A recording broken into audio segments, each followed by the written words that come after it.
മുമ്പ് കുട്ടികൾ ഏത് സബ്ജക്റ്റ് പഠിക്കണമെന്ന് തീരുമാനിച്ചത് അച്ഛനമ്മമാരാണ് സർ. സർ, ഇപ്പോൾ ഒരു നല്ലൊരു ശതമാനം വിദ്യാർത്ഥികൾ ഏത് സബ്ജക്റ്റ് പഠിക്കണം, എവിടെ പഠിക്കണം എന്ന് തീരുമാനിക്കുന്നത് സർക്കാരാണ്. അതൊരു ഗുരുതരമായിട്ടുള്ള സാഹചര്യമാണ് സർ. സർ, എൻ്റെ നിയോജകമണ്ഡലത്തിൽ ഒരു വളരെ ഗുരുതരമായിട്ടുള്ള ഒരു പ്രശ്നം, നിരവധി പ്രശ്നങ്ങൾ വന്നിട്ടുണ്ട്, അതിലൊന്ന് ചൂണ്ടിക്കാണിക്കാം. സർ, മുഹമ്മദ് ജാസിം എന്ന് പറയുന്ന ENT അതുപോലെ സൈക്യാട്രി ഡിസബിലിറ്റി ഉള്ളതായിരിക്കുന്ന ഒരു കുട്ടിക്ക് തമിഴ്നാടിനോട് ചേർന്ന് കിടക്കുന്ന പഞ്ചായത്താണ് മൂപ്പൈനാട് പഞ്ചായത്ത്. അവിടെയുള്ള കുട്ടിയാണ്. ആ കുട്ടിക്ക് അഡ്മിഷൻ കിട്ടിയിരിക്കുന്നത് കർണാടകയോട് ചേർന്ന് കിടക്കുന്നതായിരിക്കുന്ന കാട്ടിക്കുളത്തെ ഹയർ സെക്കൻഡറി സ്കൂളിലാണ് അഡ്മിഷൻ കിട്ടിയത്. 3.5 മണിക്കൂർ യാത്ര ചെയ്യണം. എന്ത് ചെയ്യും സർ? ഡിസേബിൾഡ് ആയിട്ടുള്ള ഒരു കുട്ടിയാണ്. ഇതാണ് ഗുരുതരമായിട്ടുള്ള ഒരു സാഹചര്യം. സർ, ചോദ്യം ചോദിക്കുക സർ.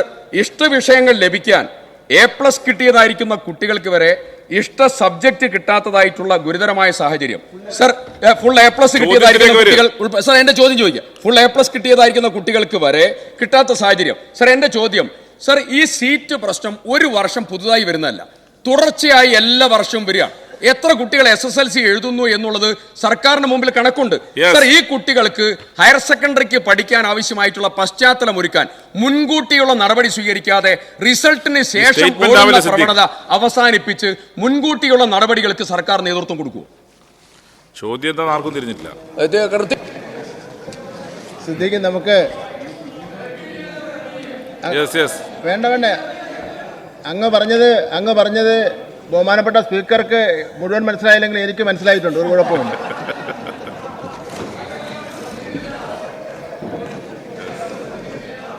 അങ്ങ് പറഞ്ഞതുപോലെ ആഗ്രഹിക്കുന്ന മുഴുവൻ വിദ്യാർത്ഥികൾക്കും ആഗ്രഹിക്കുന്ന സ്ഥലത്തും ആഗ്രഹിക്കുന്ന കോഴ്സും കിട്ടുന്നില്ല എന്നുള്ള കാര്യം ഒരു സത്യമായിട്ടുള്ള കാര്യമാണ്. അത് LDFിൻ്റെ കാലഘട്ടത്തിലുണ്ടായതല്ല, UDFിൻ്റെ കാലഘട്ടത്തിലുണ്ടായില്ല. ഇതെല്ലാം ആരെ ഭരിച്ചാലും ഉണ്ടായിക്കൊണ്ടിരിക്കുന്ന ഒരു പ്രശ്നമാണ്. അല്ല, അതിൽ സ്റ്റേറ്റ്മെന്റ് ഒരു മിനിറ്റ് ഞാൻ ചോദിച്ചോട്ടെ. അങ്ങ് ഒരു മിനിറ്റ് ഞാൻ പറഞ്ഞോട്ടെ. അങ്ങനെയാണ് നമുക്കൊക്കെ ഫസ്റ്റ് ബാച്ചിൽ ക്ലാസ് എടുത്ത KLA ചോദ്യങ്ങൾ സ്റ്റേറ്റ്മെന്റ്സ് ആവാൻ പാടുന്നു. അങ്ങയുടെ അഭിപ്രായം എന്താ? അത് പറ. ഞാൻ പറയാം. ഒരു മിനിറ്റ് എടുത്തിട്ടില്ല. 1 മിനിറ്റും 12 സെക്കൻഡ് എടുത്തില്ല. സെക്കൻഡ് ആയപ്പോ 50 സെക്കൻഡ് ആയപ്പോ അങ്ങ് തടസ്സപ്പെടുത്തി. ഒരു മെമ്പർ ഒരു ചോദ്യം ചോദിച്ചു കഴിഞ്ഞിട്ട് അങ്ങ് ചെയറിലിരുന്ന് പറയാണ് ആ ചോദ്യം അവിടെ ആർക്കും മനസ്സിലായില്ല എന്ന് പറഞ്ഞാൽ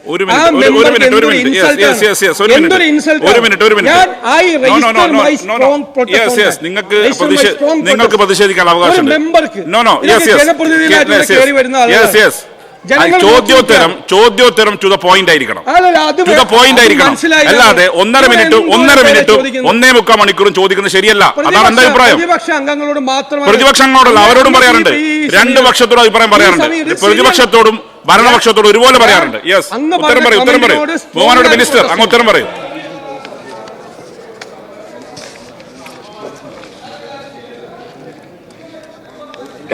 ആരോടും അങ്ങനെ പറയുന്നത് ശരിയല്ല. എല്ലാവരും ബാധിക്കേണ്ട ഉത്തരവാദിത്തമാണിത്. എല്ലാ ആളുകളും ടു ദ പോയിന്റ് ആയിരിക്കണം. അത് എൻ്റെ അഭിപ്രായം. സാർ, ഇതില് ഈ 10ാം ക്ലാസ് വരെ എല്ലാ കുട്ടികളും ഒരുപോലെ എല്ലാ വിഷയങ്ങളും പഠിക്കണം. എന്നാൽ 11, 12 ക്ലാസ്സുകൾ അങ്ങനെയല്ല. ഉന്നത വിദ്യാഭ്യാസ രംഗം നടക്കുന്ന വിഷയ പഠനവുമായി ബന്ധപ്പെടുത്തുന്ന തരത്തിലാണ് പ്രസ്തുത ക്ലാസ്സുകളിലെ പഠനത്തെ നിലവിൽ ക്രമീകരിച്ചിരിക്കുന്നത്. അതുകൊണ്ട് തന്നെ വിവിധ വിഷയങ്ങളുടെ കൂട്ടം എന്ന നിലയിലാണ് ഹയർ സെക്കൻഡറി കോഴ്സുകൾ എന്ന് പറയുന്നത്. സർ, അത് ശാസ്ത്രം, ഹ്യൂമാനിറ്റീസ്, കോമേഴ്സ് എന്ന തരത്തിൽ പോവുകയാണ്. അതുകൊണ്ട് തന്നെ വിവിധ സ്കൂളുകളിൽ വിവിധ വിഷയ കോമ്പിനേഷനുകളാണ് ഉണ്ടാവുക. അതുകൊണ്ട് തന്നെ അങ്ങ് പറഞ്ഞതുപോലെ ഉദ്ദേശിക്കുന്ന വിഷയം കിട്ടാൻ സാധ്യത കുറവായിരിക്കും. ഇങ്ങനെ വൈവിധ്യമാർന്ന വിഷയ കോമ്പിനേഷൻ ഉള്ളതിനാൽ 10ാം ക്ലാസ് വരെ ഇല്ലാത്ത വിധം സെലക്ഷൻ പ്രക്രിയയിലൂടെ കുട്ടികൾ കടന്നു പോകേണ്ടി വരും. മെറിറ്റ് സീറ്റിലേക്ക് കൃത്യമായ മാനദണ്ഡങ്ങളുടെ അടിസ്ഥാനത്തിൽ കമ്പ്യൂട്ടർ സാങ്കേതിക വിദ്യ ഉപയോഗിച്ചാണ് സാർ തിരഞ്ഞെടുപ്പ് നടത്തുന്നത്. ആ കാര്യത്തിൽ നമുക്ക് ഇടപെടാൻ കഴിയാത്തത് കൊണ്ടാണ് കുട്ടികൾക്ക് ഇഷ്ടമുള്ള സ്കൂളിലും ഇഷ്ടമുള്ള വിഷയം കിട്ടാത്തത്. മാനദണ്ഡങ്ങൾ എന്താണെന്ന് പ്രോസ്പെക്ടസിന് കൃത്യമായി പ്രസിദ്ധീകരിച്ചിട്ടുണ്ട്. എല്ലാ കോഴ്സുകളും അക്കാദമികമായി തുല്യ പ്രാധാന്യമാണുള്ളത്.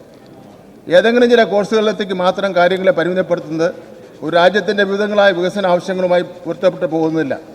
അതിനാൽ കൃത്യമായ മാനദണ്ഡങ്ങളുടെ അടിസ്ഥാനത്തിലാണ് നമുക്ക് ഇതിൻ്റെ റാങ്ക് ലിസ്റ്റ് തയ്യാറാക്കുന്നത്. സർ, ഇതിൽ ഒരു കാര്യം കൂടെ പറയാം. ഓരോ വിദ്യാർത്ഥിയുടെയും weighted grade point average WGPA എന്ന് പറയും. അതാണ് പ്രവേശനത്തിൻ്റെ മാനദണ്ഡം.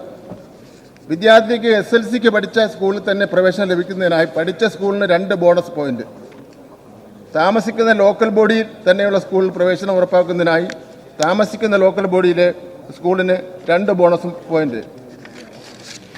സാർ,